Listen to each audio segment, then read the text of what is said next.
دیکھیے غلام احمد قادیانی نے اپنے فتنے کا آغاز کہاں سے کیا تھا یہ سمجھ لیجئے۔ پہلے وہ ایک مناظر تھے، بہت اچھے مناظر، غلام احمد قادیانی تھا کہنا چاہیے، غلطی سے دے کے بیٹھا ہوں۔ آریہ سماجیوں سے مناظرے کیے، عیسائیوں سے مناظرے کیے، مناظروں میں فتح حاصل کی، مسلمانوں کی آنکھوں کا تارا بن گئے، محبوب ہو گیا۔ اس کے بعد اس نے ایک فتنہ چھوڑا، ایک شوشہ چھوڑا۔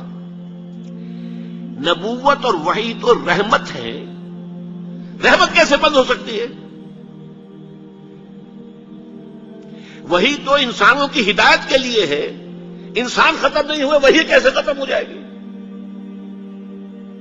دیکھیے بظاہر یہاں دلیل ہے، اٹ اپیئرس کنونسنگ، بات سمجھ میں آتی ہے، یہیں سے یہ حل مل جائے گا آپ کو۔ کیا وجہ ہے کہ بڑے بڑے اعلیٰ تعلیم یافتہ لوگ جو ہیں اس کا شکار بن گئے؟ دنیا میں ایک ہی مسلمان نام کا سائنسدان جو ہے وہ آیا ہے ٹاپ پر، وہ قادیانی۔ ایک ہی مسلمانوں کا نام رکھنے والا جو ہے وہ international court of justice Hague کا جو ہے جج بنا ہے، وہ کون؟ قادیانی۔ ڈاکٹرز قادیانی، انجینئرز قادیانی، بڑے بڑے۔ یہ کیوں؟ یہ بات ایسی تھی کہ جو بظاہر دل کو اپیل کرتی ہے کہ جب حضرت آدم سے کہا تھا اما یاتینکم منی ھدی فمن تبع ھدایا فلا خوف علیہم ولا هم یحزنون، انسانوں کی ہدایت کے لیے وحی کا راستہ کھولا گیا۔ ابھی انسان ختم نہیں ہوئے، وحی کا کیسے دروازہ بند ہو جائے گا؟ اجرائے وحی کا پہلے شوشہ چھوڑا، اور جب وحی جاری ہے تو نبوت جاری ہے، لہذا پھر آخر میں آ کے نبوت کا دعویٰ کر دیا۔ اس نے ایک مسئلہ اور استعمال کیا، یہ اصل میں چالاک اور ہوشیار لوگوں کے معاملات ہوتے ہیں۔ عوام الناس کی نفسیات کو متاثر کرنے کے لیے ایک اور شوشہ چھوڑا۔ دیکھو یہ کیسے ہو سکتا ہے؟ ہمارے نبی حضرت محمد صلی اللہ علیہ وسلم وہ فوت بھی ہو گئے، دفن بھی ہو گئے، زیر زمین دفن ہے، اور عیسیٰ ابن مریم وہ آسمان پر اٹھا لیے گئے، وہ آسمان پر ہے، کیسے ہو سکتا؟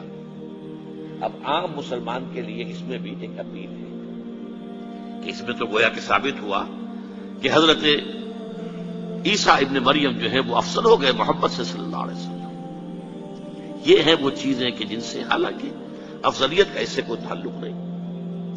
اصحاب کہف اگر 300 برس تک سوتے رہے تو اس میں کون سی افضلیت ہو گئی؟ کوئی افضلیت کا سوال نہیں۔ اس اعتبار سے حضرت عزیر کو اگر 100 برس تک مردہ رکھ کر اللہ نے دوبارہ زندہ کر دیا، کون سی افضلیت اس میں ہو جائے گی؟ اللہ کی قدرت ہے، اللہ کر سکتا۔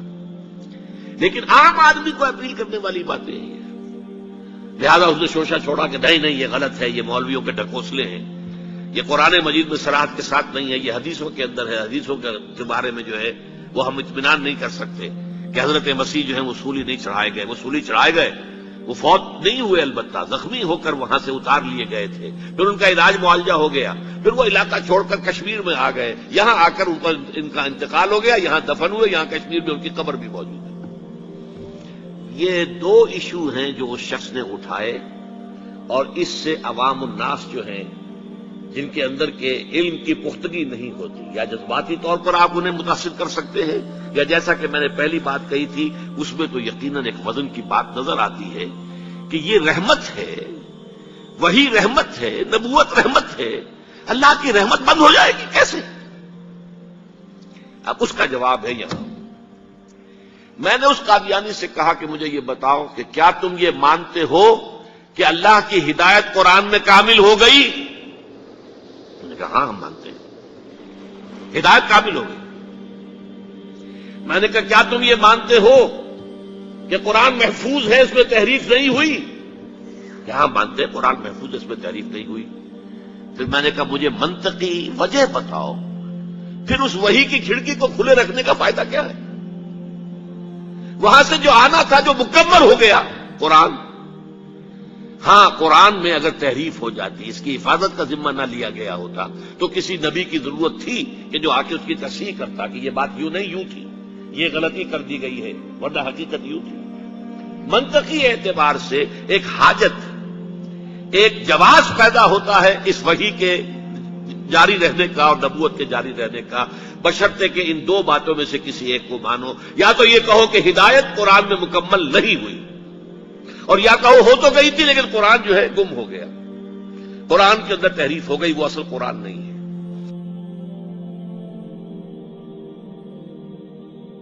اسی زمانے میں ایک واقعہ یہ ہوا تھا، غلام احمد قادیانی نے ایک دعوتی خط لکھا کابل کے حکمران. اب میں بھول رہا ہوں کہ وہ امیر دوست محمد خان تھے یا امیر عبد الرحمان خان تھے، ان دونوں میں سے کسی کے سامنے وہ خط پہنچا. جیسے کہ حضور نے خطوط بھیجے تھے قیصر کو، کسریٰ کو، تو اس کو بھی شوق چڑھایا کہ میں بھی تو اب نبی ہوں، نبوت کا دعویٰ کر چکا ہوں، تو مجھے پڑوس کا ملک جو ہے افغانستان، وہاں کے بادشاہ کو دعوت دینی چاہیے کہ وہ مجھ پر ایمان لائے. جب وہ خط وہاں پہنچا ہے تو امیر کابل نے اسی خط پہ 2 الفاظ لکھ دیے اور واپس کر دیا. الفاظ کیا تھے؟ ای جا بیا، یہاں آؤ ذرا اور یہاں آ کر تم دعویٰ کرو نبوت کا.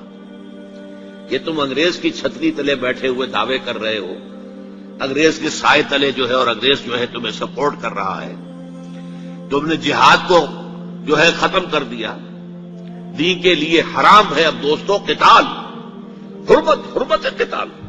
انگریز کو اور کیا چاہیے تھا؟ گلیڈسٹن نے، جبکہ وہ وزیر اعظم تھا برطانیہ کا، اس نے کہا تھا اپنے پارلیمنٹ میں قرآن کو لہرا کر، جب تک یہ کتاب دنیا میں موجود ہے امن قائم نہیں ہو سکتا. یہ تو جہاد اور قتال کی بات کرتی ہے. تو ان کو اور کیا چاہیے تھا کہ اگر کوئی اس قتال کو ختم کر دے، منسوخ کر دے، اور مسلمانوں میں سے جذبہ جہاد اور قتال فی سبیل اللہ کو نکال دے، تو اس سے بڑی اور کیا خدمت ہوگی. لیکن یہ کہ اگر تمہیں یہ دعوت دینی ہے تو ذرا یہاں آؤ، ای جا بے آ، یہاں آ کے یہ دعوت دو مجھے، تاکہ تمہارے 14 طبق روشن ہو، تمہیں معلوم ہو کہ اس دعویٰ کرنے کا مطلب کیا ہے.